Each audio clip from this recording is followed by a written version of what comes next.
This is where we were at the end of our last class, okay?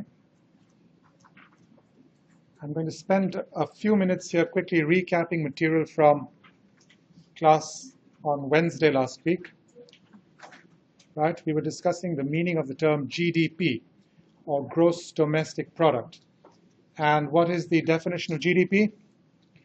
It is the market value of all final goods and services produced within the boundaries of a nation in a year. Correct? Now we discussed the various key phrases here. First, market value, meaning that the physical output of goods and services have to be converted into dollar values using market prices. Correct? Second, it's final goods and services alone, not intermediate goods and services. Why?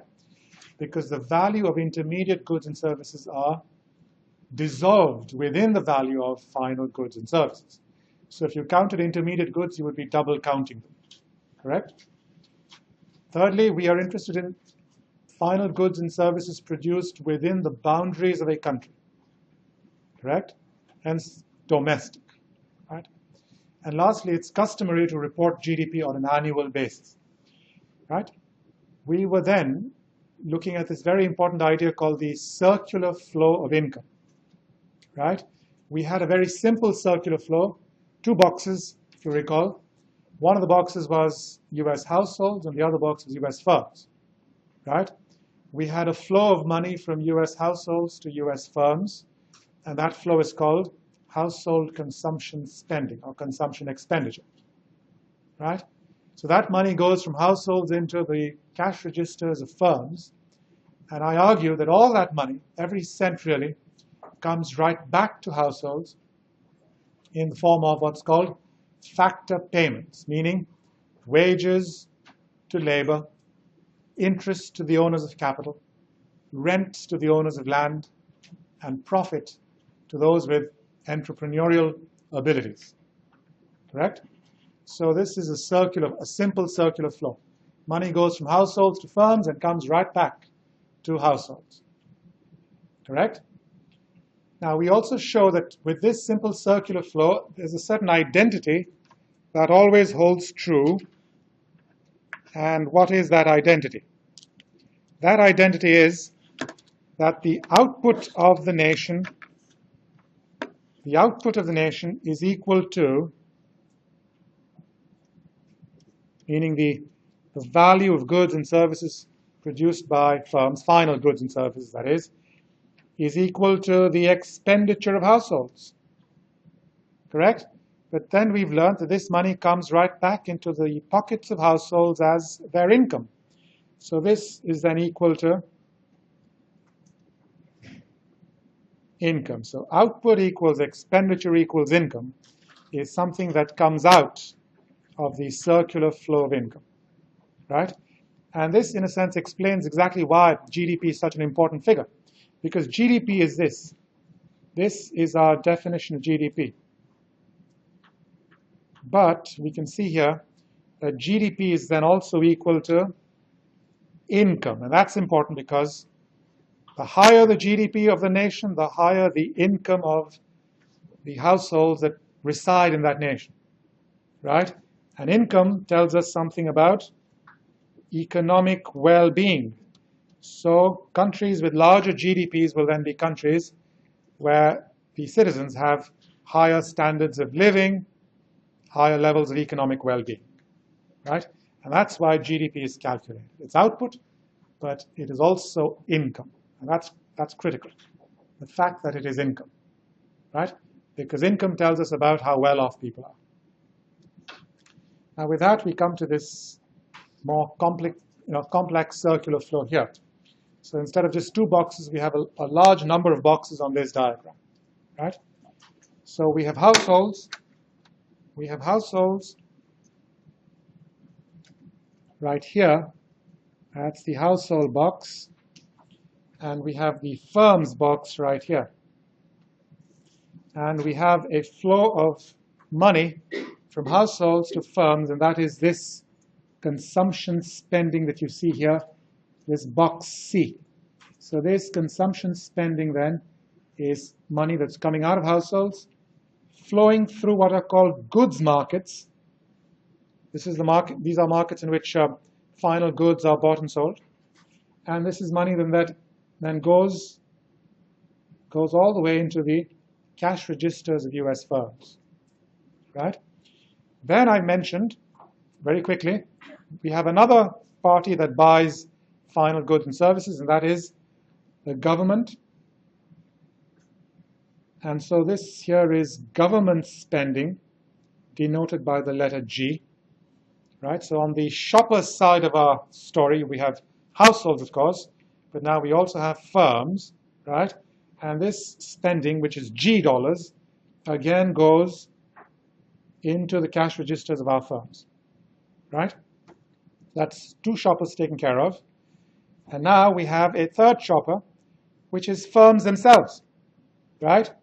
And what are the final goods and services that firms buy? Machinery. That is the only final good that firms buy, machinery. And remember, firms are on the supply side of our story here, but they're also on the demand side. And they're on the demand side because firms buy one kind of final good. And what is that? Machinery. Now, why is machinery not an intermediate good? Remember, intermediate goods are goods that are used to produce other goods. Correct? Now, aren't machines used to produce other goods? They are, right? So why then are they not intermediate goods? Because they, unlike the flour and the yeast and the butter that the baker uses, the baker's ovens are not dissolved in the bread that he bakes. Do you follow me? Whereas the value of the flour, the butter, the yeast, the sugar, etc., the value of those raw materials are inside the value of the bread. The value of the oven isn't. And that's critical. So what then is an intermediate good? It's not merely a good that is used to produce other goods. It is a good that is used to produce other goods whilst also becoming dissolved in that other good. Correct? And so machinery is a final good. So we put firms on the supply, on the demand side also. Now, in this picture here, they don't actually show firms, but really I'm going to draw a firm box. I'm going to draw a box here. And so this here is firms. Okay? Now, why did I draw the box there near financial markets? Because you see, firms often get the funds with which to buy machinery by borrowing those sums, right? And where do firms borrow these funds? These funds are borrowed in what are called financial markets. Financial markets are markets for, in a sense, loans. Correct? So that's why I've put the firms box near financial markets. Right? Now, these funds that firms borrow, where do these monies actually come from? Now, let's say that you're a business and you're trying to build a factory here in the Rio Grande Valley. And you go to IBC Bank and you want to borrow $2 million to build this new factory. IBC lends you the money.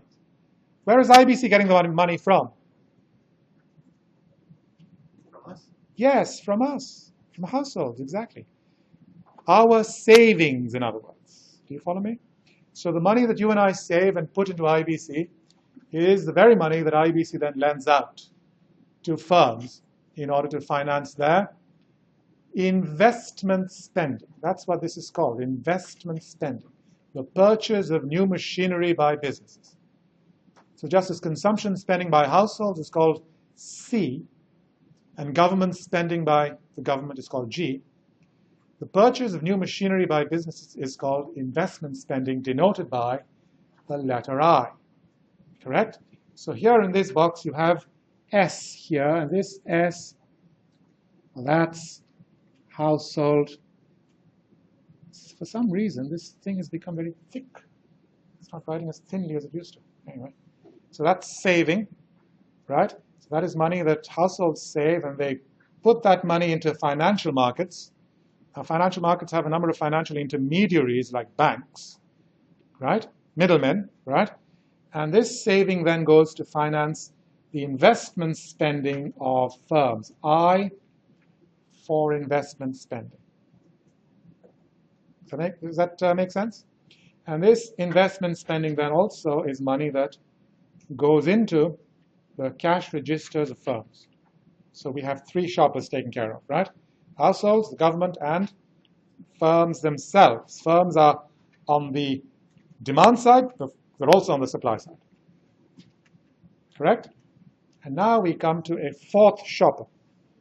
And the fourth shopper is called the rest of the world, meaning foreign countries.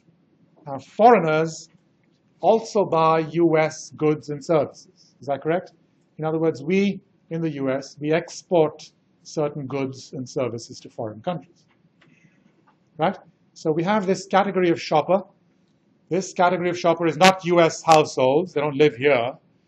They're not the US government. They're not US firms. They are a mix of foreign households, foreign governments, and foreign firms. But we lump them all together in the category rest of the world. Okay? So their spending, what would you call that? Now you see here it's written as NX. And let me explain what NX is. The N of NX stands for net. And the X stands for exports, net exports. Now what's the meaning of the term net? And to explain this, I think it'd be best if I went to my drawing board.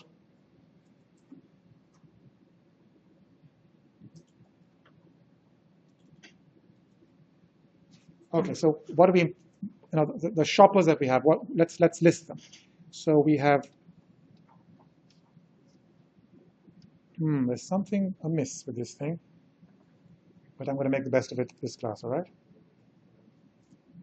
So we have households, we have the government, we have firms, and we have the rest of the world. Is that correct? Now what is their spending called? Yes? C dollars. What is government spending called? G dollars. Is that right? The spending by US firms is called I. I stands for somebody? Investment spending. So investment in this course doesn't mean financial investment. It doesn't mean financial investment at all. It means the purchase of new machinery by businesses, just as capital in this course doesn't mean financial capital. Capital means machinery. Is that correct? And then we have the rest of the world. Now, how do we account for the rest of the world? We have, of course, X dollars. That would be our exports, what they buy from us. What they buy from us would be our exports, correct? But here's one thing to remember, is that a part of this, a part of this, a part of that, and a part of that is in fact going to the rest of the world as well. You mean, what I mean by this is, just as the rest of the world buys stuff from us, we buy stuff from the rest of the world. And when I say we, what do I mean by we? Who are the we here? The we are these guys. Correct? The three who live here. Well, they also buy stuff made in the rest of the world. So when a household tells you that it has spent C dollars, not all these C dollars have actually been spent here at home. Is that correct? When I ask you how much you've spent last month and you give me a figure, can you be assured that all that money has been spent on goods made here in the States? Certainly not. Correct? You go to Walmart today and practically everything's made in China. Correct? So we have to account for the fact that some of this C, some of this G, and some of this R is in fact being spent on goods made abroad. And what do we call those goods? We call them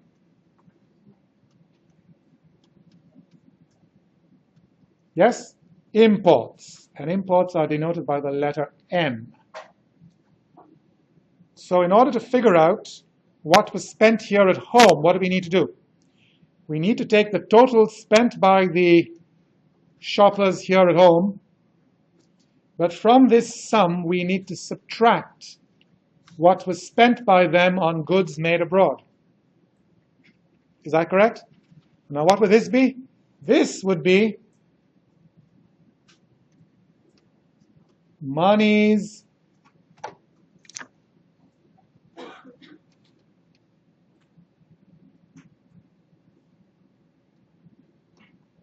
spent at home.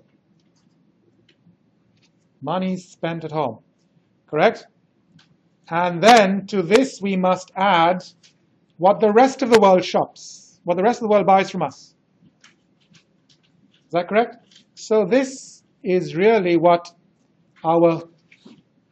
this is what we spend on goods made at home. Is that correct? C plus I plus G minus M.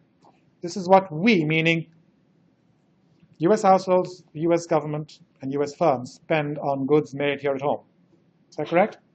And to that we add what the rest of the world spends on goods made here in the States. And we have now accounted for spending by all four shoppers on goods made here at home. Now, is this understood by everyone? Is that clear? So remember, what we are trying to find out here is we are trying to figure out the total sum of money that is heading into the cash registers of US firms. This is the money that is entering the cash registers of US firms. Correct? So let me repeat. The money that is entering the cash registers of US firms would be the sum of what we at home spend minus what we spend on stuff made abroad. Because that is money that isn't going into the cash registers of our firms, right? The money we spend on goods made abroad. So that has to be subtracted. And that leaves our spending on goods made by US firms. This is money that will be entering the cash registers of our firms. Right? So this is taking care of what we spend. And then there is the matter of what the rest of the world spends on goods made by US firms. And what does the rest of the world spend on goods made by our firms? That is what we would call our exports. Correct? So we now have total expenditure. Total expenditure by all the four shoppers. And what can that be written as? That can be written as C plus I plus G. And I'm just going to rearrange the M and the X. I'm going to write it like this. X minus M in brackets. This X minus M in brackets is called net exports, or NX.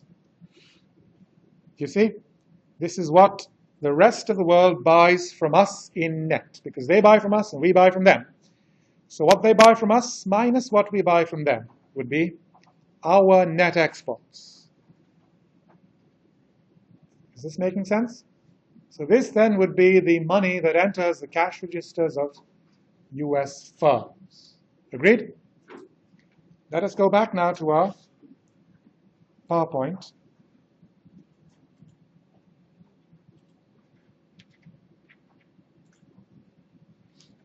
And so that's that net exports box that you see here. Right? And so this here is the net exports spending. And these four spendings, you see, G, C, I, and NX. These are funds and monies that are entering the cash registers of US firms. So this is a more complex circular flow than our very simple circular flow, which only had two boxes. Households on one side and firms on the other. Right? Now, what happens to the money that enters the cash registers of our firms? Where does that money go? Come on. We argued before that really every cent of this money will finally be paid out to some human being. Now, is that appreciated by you? Because a business is not some entity that is separate from us humans, correct? Businesses were set up for one purpose alone, and that is to generate incomes for us humans. Am I right? So really every cent that enters the cash registers of our firms has to make it back to the pockets of households. Now, some of you may be scratching your heads a little about this. Let's consider our baker here in the valley, right? And let's say this baker sells $100,000 worth of bread a year. This 100,000 comes into its cash register. What happens to this 100,000? Well, some of it is used to pay the workers and the owner, correct? So that's going directly into the pockets of human beings. But remember, the baker must buy raw materials from other businesses, right? So let's say this baker spends out of that $100,000, $40,000 on raw materials, flour, which is the principal raw material for any baker, I suppose, right, etc. So this is money that will be spent by the baker on stuff made by another business. So $40,000 goes to the cash register of another business. Now what happens to that $40,000, which is part of the original 100,000, by the way? Correct? What happens to that 40,000 that goes into the cash register of the flour mill? The same thing. Some of it will go into the pockets of the workers in that flour mill, some to the owner, and then some will go to the farmer who grows the wheat. That has to be then ground up into flour. Is that correct? So out of this 40,000 that the flour mill gets, let's say 10,000 goes to the farmer. Right? So this is 10,000 goes to the farmer. What happens to this money, this 10,000, which, by the way, is part of the original 100,000? Correct? What happens to this 10,000 bucks? Well, some of it the farmer keeps his profit, and others go to the guys who produce fertilizer, etc. Right? My point is, wherever this money goes down the line to other firms, it in the end ends up in some human being's pocket. Is that appreciated by you? Now, there may be in this chain a final link in this chain, kind of like if you look at the food chain, you see at the bottom of the food chain lies plants. Am I correct? Right? So at the bottom of this chain will be, say, some firm that buys nothing from anybody, let's say. So all the money that this firm gets will go entirely into the pocket of those who work in this firm and the owner. Is that correct? And so the point is that this entire 100,000 then pretty much disappeared into the pockets of human beings, right? And so this is money that is now denoted by the letter Y. It's called Y because Y is a symbol for income, right? And this is income that is going through what are called factor markets. Now, what are factor markets? Well, just as goods markets are markets in which consumers buy final goods and services from firms, factor markets are markets in which firms buy resources from households. What resources are these? The old land, labor, capital, and entrepreneurship. So these are bought and sold in what are called factor markets. Right? So this is money that then goes back into the pockets of households as income. Is this circular flow understood by you then? Okay. Now we come to the issue of just how to measure GDP. Now, what is GDP again? GDP is what these guys make in a year. Is that correct? It's the output of these firms.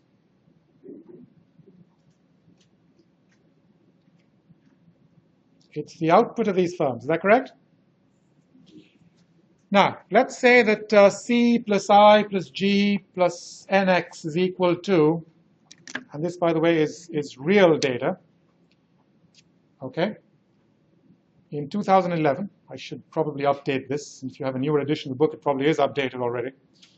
In 2011, the sum of these things was $14997 billion, almost $15 trillion. Is that correct? And you added up the C and the I and the G and the NX of the United States, it came to close to $15 trillion. Right? What can we infer from that number? If the four shoppers bought $15 trillion worth of goods and services from US firms, doesn't this imply that US firms then produced $15 trillion worth of output? Correct? So we can right away say that the sum of C plus I plus G plus NX, which is total expenditure in the economy, is also, of course, the output of these firms. And we've already established that. Output equals expenditure.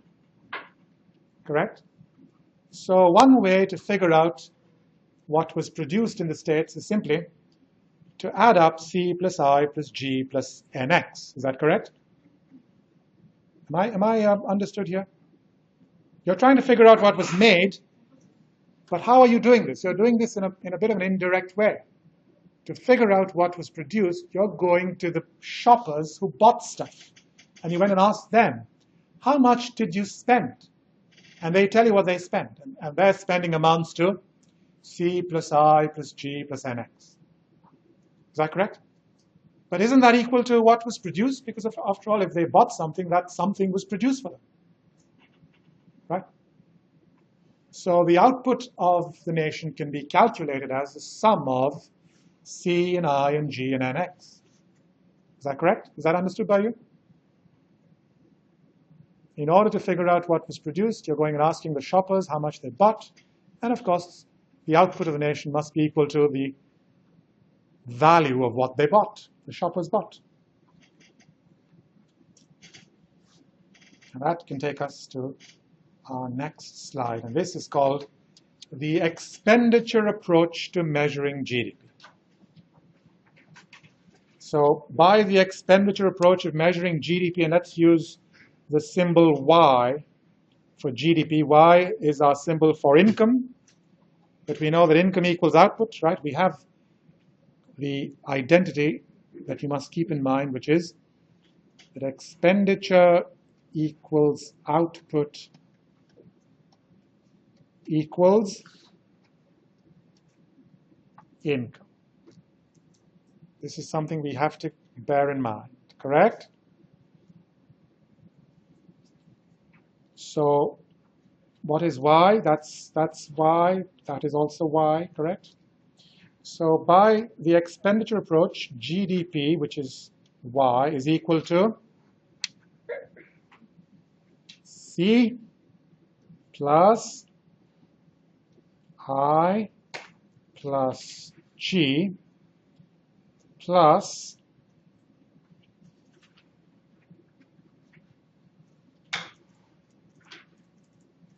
exports minus imports. And so when you do this, we end up here with a figure of $14,997 billion. Now notice something about net exports. In the United States in 2011, and by the way, this hasn't changed very much in the sense that you notice that NX is a negative number. This is a negative number. Now, what is the meaning of that? Somebody?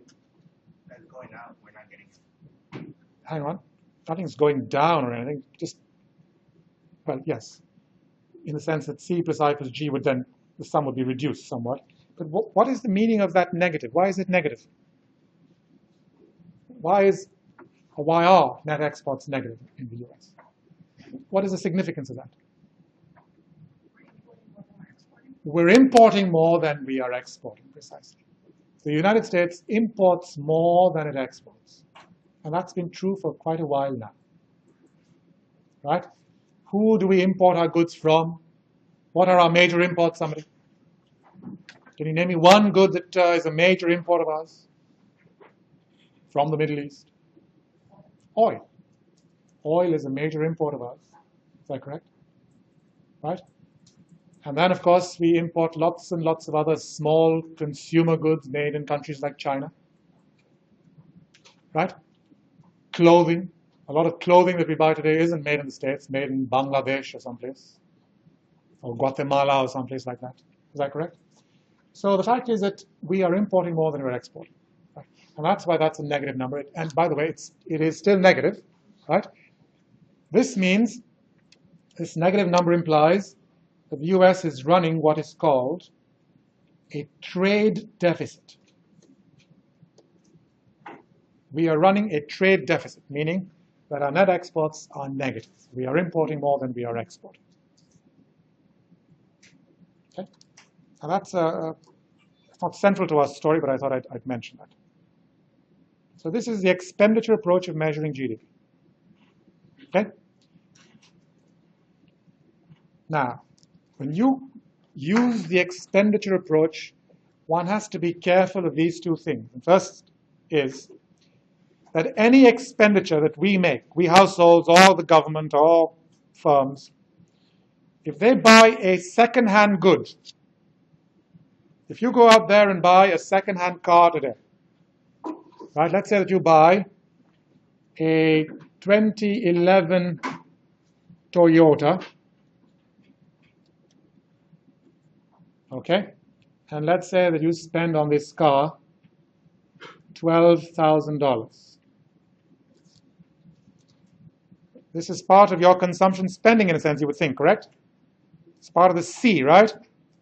However, this is truly not part of the C. I'll tell you why. Because remember, C is what's being spent by households on goods made this year. Do you follow what I'm saying? Because remember, we're looking at GDP, and GDP is what? Is value of final goods and services produced this year. Correct? So when you buy a used car, that transaction really isn't part of this C at all. C is what you spend on goods made this year. That 2011 Toyota, assuming it was manufactured here in the States in a Toyota factory here in the States, that Toyota car was part of 2011's GDP. Am I making sense here? So all transactions involving used goods, buying and selling of used goods, if a business buys some used machinery, or the government buys a used, computer or something, all of those spendings are really not part of expenditure. They aren't part of CI or G, or, for that matter, net exports. Right? So expenditures on used goods are not part of GDP. The second thing that we have to remember is that the buying and selling of financial assets, those transactions are really not part of GDP as well. Now let me explain.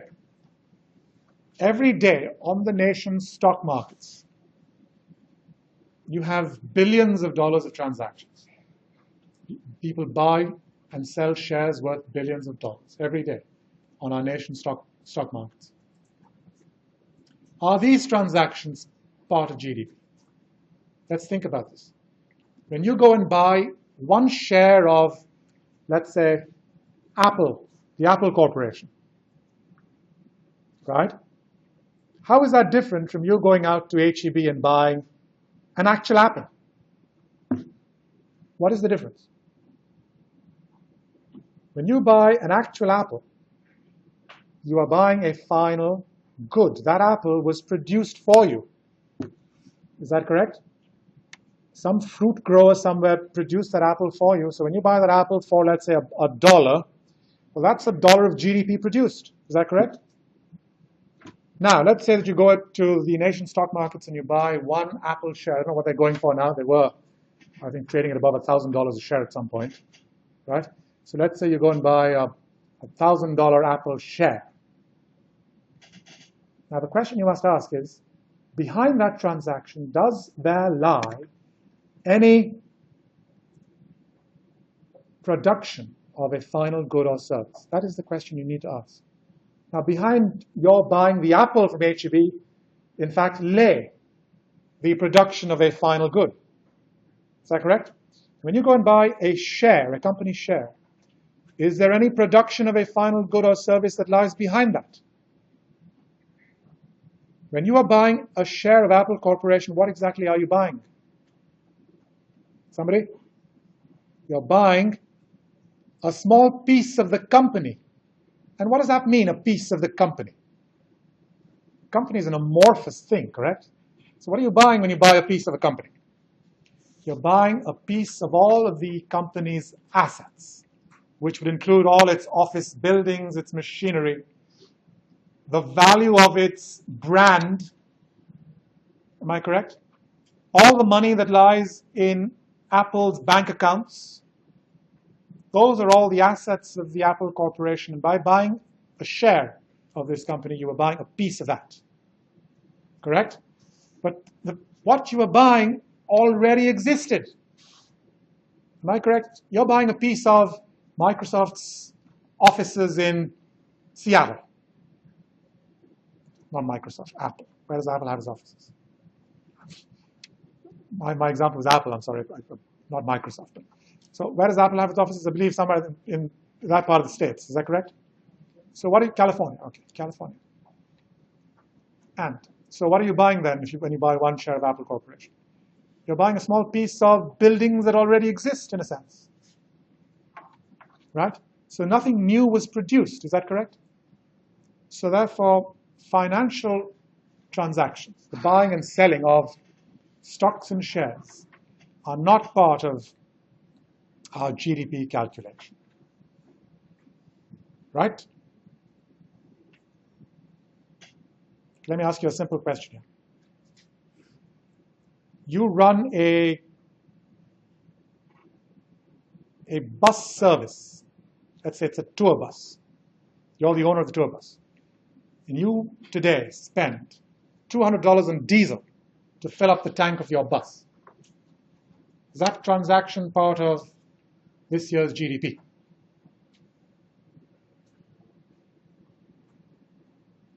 You're the owner of a tour bus, you buy $200 worth of diesel for your bus. Is that transaction part of this year's GDP? Come on. Aha, the question is that diesel a final good? Remember, GDP is the value of final goods and services, correct? So of our shoppers, of our four shoppers, you, the owner of the bus, which category are you in? Who are the four again? Households, government, firms, rest of the world. Where are you? Firm, right? And what is the only final good that a firm buys? Machinery. Diesel is not a machinery. It's not a machine. Is that correct? So the diesel that you are buying is in fact an intermediate good. Would you agree? Now, if you went and bought a new bus, well, that would be part of just this year's GDP, because that bus would be a machine. That would be investment spending by you. But when you buy diesel for a bus, you're buying an intermediate good. And intermediate goods are not part of GDP. Is that correct? So when you buy diesel for your bus, you're not buying a final good. Okay, let me change the example. Let's say now you finish your day's job, you park your tour bus, you get into your car, and you notice that the car needs filling, and you go to a gas station, and you fill up $30 worth of gasoline. Is that $30 part of this year's GDP? Is it? Yes, it is, because now you are buying a final good. You are buying gasoline as a household now. Is that correct? Wait, how would the people counting this GDP know all this? Like, how would they know that if we're the bus driver or we're just the... Well, they basically follow paper trail, you see. The bus tour company keeps an account book of its spending. You see, all those accounts, in a sense, the government gathers its information from all those things. You follow me? Now, what about our consumption spending? Well, they wouldn't come and ask us, but they would look at the receipts stored in the stores that we shop at. You follow me?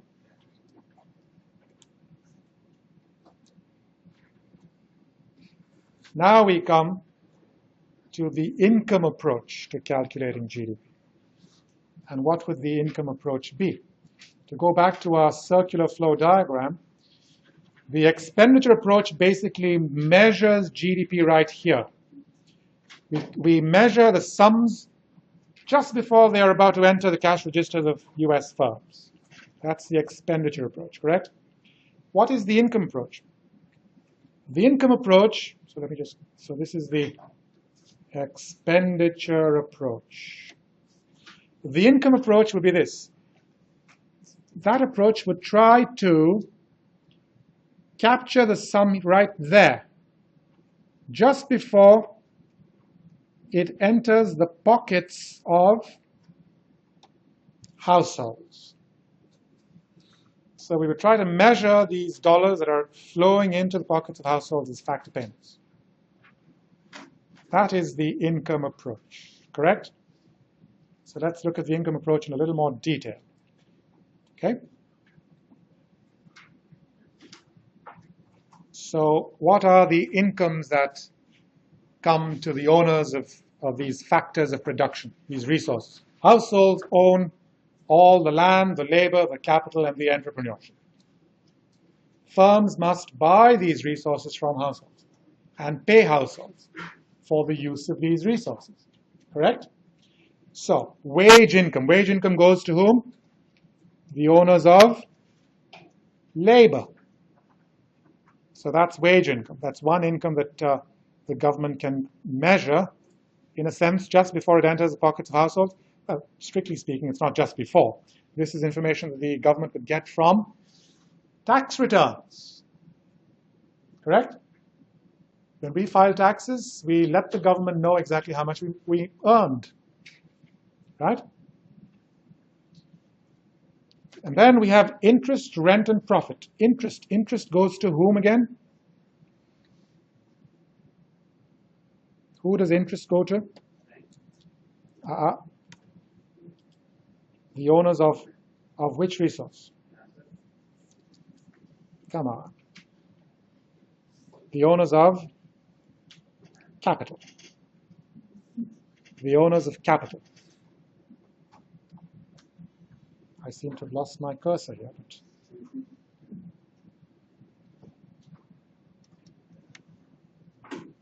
rent goes to whom? The owners of?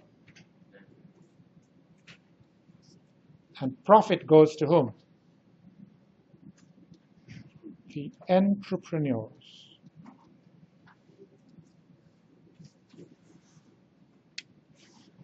Right? Interest, rent, and profit income together have a name that's called net operating surplus. So you can say then that the income of households is equal to wages plus net operating surplus. And in the US in the year 2011, when you added these two up, you arrived at a figure of 12,091. Now, $12,091 billion. Now remember, what did our expenditure approach give us? Our expenditure approach gave us 14,997. Is that correct? 14,997 is what the expenditure approach gave us. And the income approach, at least up to now, is giving us something a bit less, isn't it? It's giving us 12,091 as opposed to 14,997. So what's happened to the rest, in a sense, is what we need to think about, correct? Now, this 12,091 isn't really GDP, not yet. There are some things that we have to do to this to arrive at GDP. This 12,091 is called net domestic product at factor cost. That's what 12,091 is. The sum of wages, interest, rent, and profit. It's called net domestic product at factor cost. Now, here's one reason for the difference. You see, this here is calculated at market prices. Is that correct? When we go shopping, what do we pay? We fork out the sticker price on the item plus the sales tax. Is that correct?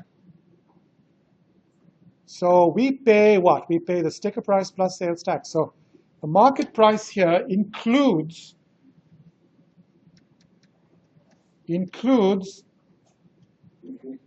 sales taxes.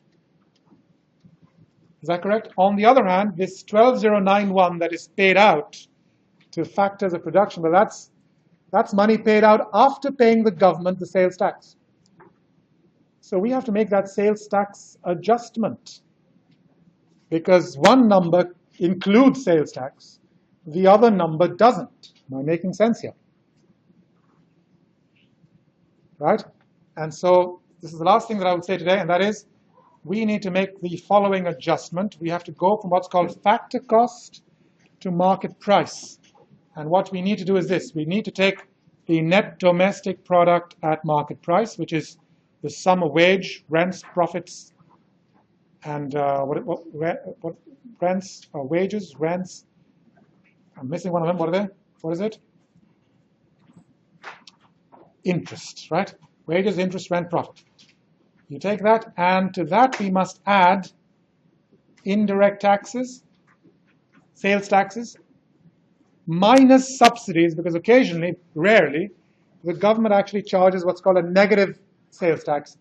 The government pays firms instead of charging them. Right? So when you do this, you arrive at net domestic product at market prices. So you take net domestic product at factor cost, you take that, and you make an adjustment. And we will stop here today. Carry on Wednesday.